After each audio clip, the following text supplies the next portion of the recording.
Dans cette capsule, je vais t'expliquer ce que je fais quand je rencontre des mots difficiles dans mes lectures. Quand ça m'arrive, je m'arrête. Pour m'aider, il y a trois moyens que je peux utiliser. Premièrement, je peux aller lire ce qu'il y a avant et après le mot pour comprendre ce que veut dire le mot à partir du contexte. Deuxièmement, je peux voir si je reconnais un petit mot dans le grand mot. Par exemple, dans le mot brunâtre, je reconnais le mot brun. Alors je comprends ce que veut dire le mot brunâtre. Troisièmement, quand ces deux stratégies n'ont pas fonctionné, je cherche le mot dans le dictionnaire. Dans ce cas-là, il faut que je fasse attention de choisir la bonne définition en fonction du contexte. Si j'ai peur d'oublier ce que veut dire le mot, je note un synonyme ou une courte définition au-dessus. Alors, pour que tu comprennes bien comment je fais ça, je vais réfléchir à voix haute. Ton travail est de m'écouter et d'être attentif à ce que je fais. Alors, je lis le texte. Salon de bronzage égale danger. L'hiver commence à se faire long, le soleil plutôt rare et notre teint de plus en plus pâle. C'est souvent à ce moment-là que l'envie nous prend d'aller faire un tour au salon de bronzage.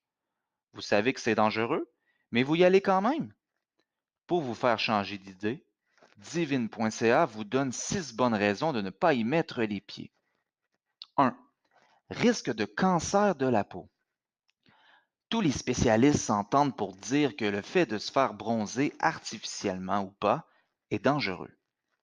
90% des cas de cancer de la peau pourraient être évités simplement en diminuant l'exposition aux rayons UV. Hmm, je me demande que veut dire le U et le V dans rayon UV. Si je lis la phrase après, ça dit plus vous vous exposez aux rayons UV du soleil. Donc, j'en déduis que les rayons UV sont les rayons du soleil. Je vais écrire soleil. Soleil. Je retourne au texte. Plus vous vous exposez aux rayons UV du soleil ou à ceux d'un appareil de bronzage, plus votre risque de développer un cancer de la peau augmente.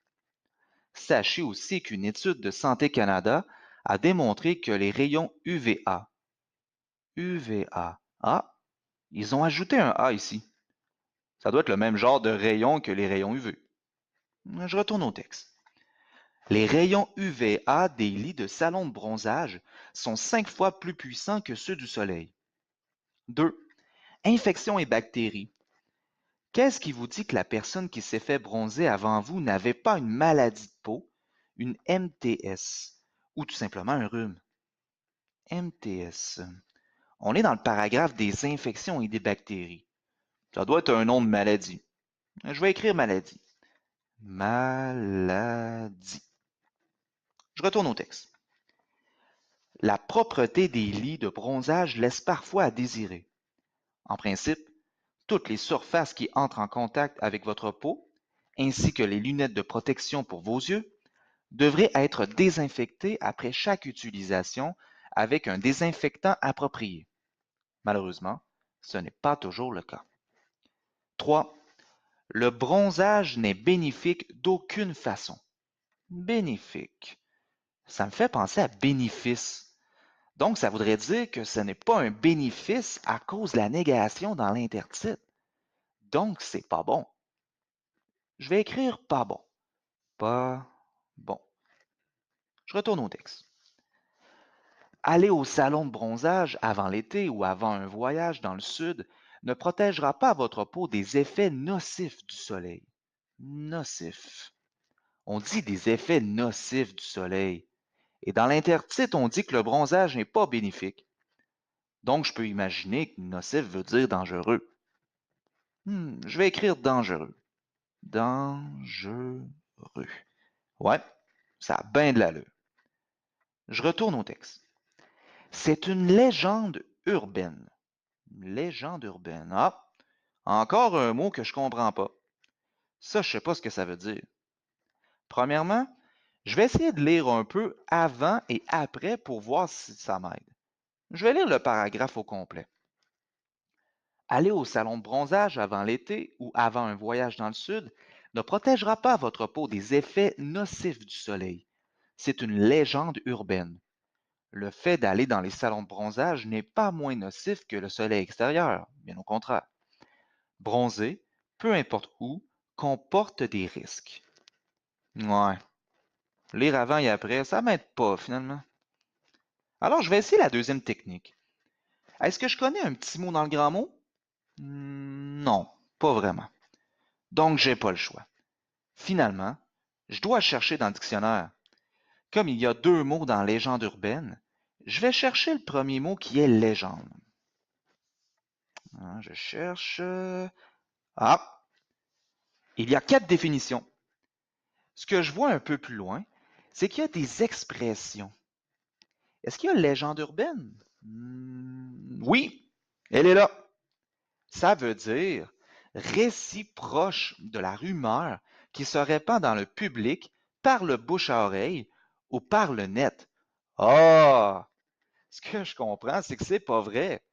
C'est une rumeur. Je vais écrire rumeur. Rumeur. OK. Je retourne au texte. Le fait d'aller dans les salons de bronzage n'est pas moins nocif que le soleil extérieur, bien au contraire. Bronzer, peu importe où, comporte des risques.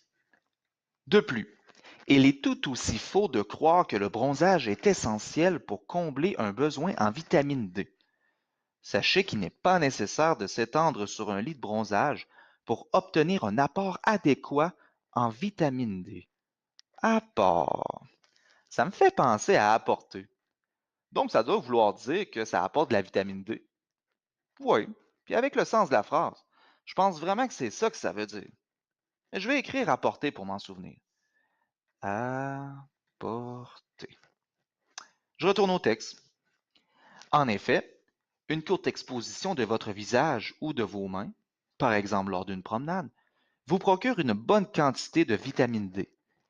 Vous pouvez aussi trouver cette vitamine dans différents aliments tels que les produits laitiers et les poissons.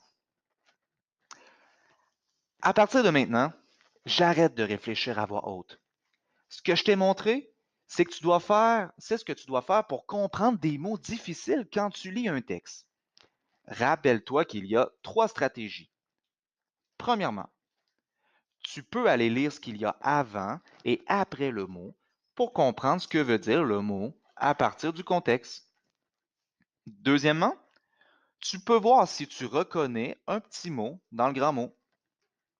Et finalement, quand ces deux stratégies n'ont pas fonctionné, tu cherches le mot dans le dictionnaire.